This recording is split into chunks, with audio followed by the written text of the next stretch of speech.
Hola, ¿cómo están? Espero que se encuentren muy bien.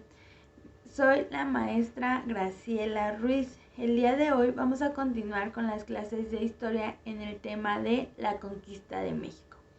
Al finalizar este video se espera que aprendas y ubiques pues cómo fue el proceso de conquista, que ordenes cronológicamente los hechos aplicando los términos años, décadas y siglos. Entonces, vamos a comenzar. Te voy a contar una leyenda que se llama la leyenda del árbol de la noche triste. ¿Alguna vez la has escuchado? Bueno, fue la noche del 30 de junio de 1520, cuando un grupo de españoles comandados por Hernán Cortés tuvieron una gran derrota frente a un grupo indígena. Estos eran los mexicas. El español Hernán Cortés estaba tan triste de su derrota que fue en este árbol donde se dice que se puso a llorar. Actualmente podemos encontrar este ahuehuete en la Ciudad de México, en la calzada de México-Tacuba, en la alcaldía de Miguel Hidalgo. Este árbol sufrió un incendio que casi lo destruyó, por eso ahora solo queda así. Pero diferentes investigaciones dicen que esto solo es un mito, que verdaderamente pues Hernán Cortés nunca estuvo en ese lugar. Si quieren saber un poco más sobre esta leyenda, en internet encontrarán muchas fuentes que les hablarán de esta leyenda. Para comenzar con el tema del día de hoy, es importante que abras tu libro en la página 80 y 81. Como podemos ver en la línea del tiempo, la conquista fue un proceso muy largo que comienza en 1519 y termina en 1521. Pero antes de eso, antes de que se pudiera dar el proceso de la conquista, se tuvieron que hacer pues diferentes exploraciones. Podemos darnos cuenta que las expediciones españolas empezaron entre 1517 y 1519 mediante diferentes rutas. Estas expediciones se hicieron con el objetivo de que los españoles pues buscaban rutas para comercializar. Tenían una gran necesidad de comercializar sus productos como la canela, la pimienta, entre otras especies. Entonces, encontraron diferentes rutas, 3 principales rutas para comercializar. Entonces, las podemos observar en la página 81 de nuestro libro de historia. La primera ruta fue la ruta de Francisco Hernández de Córdoba, que fue en 1517. La ruta número 2 es la ruta de Juan de Grijalva. Esta fue en 1518. Finalmente, la ruta de Hernán Cortés, que esta fue en 1519. La podemos observar que es la ruta marcada por la línea roja. Todo comienza cuando en estas expediciones Hernán Cortés dirige una muy grande que se dirige a los territorios de Mesoamérica. Cuando llega a Yucatán se encuentra con Jerónimo Aguilar, quien él es pieza clave, pues ya que él aprendió el lenguaje español y sobre todo pues era pues el intérprete de Hernán Cortés. En uno de los enfrentamientos que tuvo con un grupo indígena se encontró a la Malinche. La Malinche era una mujer que era muy inteligente, además hablaba maya, náhuatl y aprendió el español. Entonces pues también se volvió parte del equipo de Hernán Cortés, pues llegó a ser su traductora, su consejera y hasta su compañera.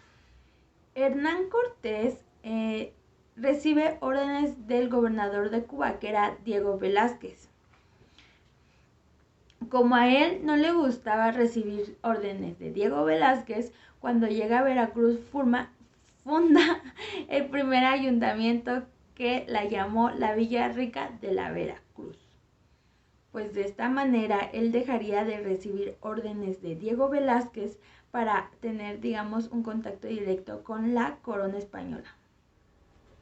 Los mexicas eran de los pueblos más poderosos de esa época. Entonces tenían sometidas a otras culturas que pagaban tributo a los mexicas. Entonces pues Hernán Cortés decidió pues aliarse con esas culturas para vencer al imperio mexica. Los totonacas fueron una de esas culturas que se aliaron con Hernán Cortés. Entonces el señor de Zempoala fue quien invitó a Cortés para que pues se aliaran y posteriormente pudieran derrotar a los mexicas. El señor de Zempoala era el gobernante de los totonacas. Pero Hernán Cortés no solo hizo alianza con los totonacos. En el recorrido se encontraron a los tlaxcaltecas, que tenían una gran rivalidad con los mexicas. Entonces, pues vieron la oportunidad de unirse al ejército de Hernán Cortés, pues querían terminar con el dominio de los mexicas. Moctezuma era el emperador azteca que gobernaba el imperio México-Tenochtitlan durante la llegada de los españoles. Cuando por fin Hernán Cortés llegó con todos sus aliados a la ciudad de Tenochtitlan, pues los recibieron en el palacio de Axayacatl. Entonces Cortés tomó como prisioneros a Moctezuma, a Cuitláhuac y a otros señores importantes para que pues no lo atacaran. Mientras esto sucedía en Tenochtitlan, en la Villa Rica de la Veracruz desembarcaban tropas españolas dirigidas por Pánfilo de Narváez. Pues estas eran por órdenes de Diego Velázquez, ya que Hernán Cortés pues conquistó tierras sin su autorización. Entonces Pánfilo de Narváez tenía la orden de detener a Hernán Cortés. Entonces Cortés pues se enteró de esto y fue pues a enfrentarlos. Mientras Hernán estaba ausente se hizo pues una celebración a honor de Huitzilopochtli. Entonces Pedro de Alvarado pues decidió atacar a los mexicas. Entonces pues el pueblo hizo una rebelión. Entonces cuando regresó Cortés pues le pidió a Moctezuma pues que calmara a su pueblo, pero pues Moctezuma no logró tranquilizarlos y pues lo mataron. Esa misma noche, el 30 de junio de 1520, Cortés intentó huir de Tenochtitlan. Entonces pues fue descubierto y atacado por los mexicas. Su camino fue por Tlacopan, que hoy es Tacuba en la Ciudad de México. Durante esa batalla perdieron muchos hombres pues que estaban con los españoles. Entonces pues fue una gran derrota y la llamaron la Noche Triste, aunque para los mexicas fue una noche de triunfo porque lograron que los españoles pues no los conquistaran. Y ahí es donde entra la leyenda del árbol de la Noche Triste que ya les conté al inicio de la clase.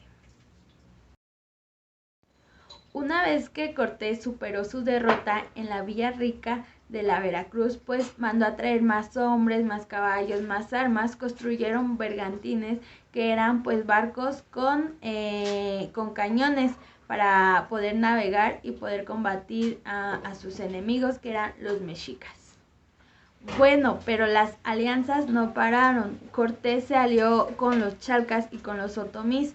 Entonces se puede decir que la conquista no fue entre México y España, sino México contra México, dirigidos por los españoles. Los españoles tenían a un gran aliado que no sabían que lo tenían, que era la viruela. La viruela pues era una enfermedad muy contagiosa, era una epidemia, entonces pues favoreció al proceso de conquista. La viruela pues era una enfermedad contagiosa, entonces pues los habitantes de Tenochtitlan pues tenían miedo al contagio, entonces pues decidían huir, otras pues se morían y las que quedaban pues se quedaban como para ayudar a los enfermos. Entonces pues apenas si se podían alimentar y cuidar, entonces pues no tenían tiempo para combatir a los españoles. Tras la muerte de Moctezuma, Cuitláhuac fue quien asumió el mando, pero al poco tiempo se enfermó de viruela y fue reemplazado por Cuauhtémoc. Finalmente, en 1521, los españoles incomunican a los mexicas y bloquean pues todo suministro de alimentos y de agua. Entonces, pues ellos permanecieron así por 3 meses hasta que el 13 de agosto de 1521, pues los españoles apresaron a Cuauhtémoc y fue ahí cuando lograron finalmente la conquista de Tenochtitlan. Y así es como se dio la conquista de México. Nuestra actividad de aprendizaje el día de hoy es que te voy a enviar una hoja en donde identifiques los principales personajes que participaron en el proceso de la conquista. Y la actividad número 2 es que también te voy a dejar una hoja que tendrás que recortar y ordenar cronológicamente cómo sucedieron los hechos para que se diera la conquista de México. Bueno, esto ha sido todo, espero que hayas aprendido mucho y te haya gustado. Si tienes alguna duda o una aportación sobre el tema, pues déjalo en los comentarios. Recuerda que nos tenemos que quedar en casa para vernos muy pronto, entonces mientras te mando un fuerte abrazo y cuídate mucho. Nos vemos en la siguiente video clase. Adiós.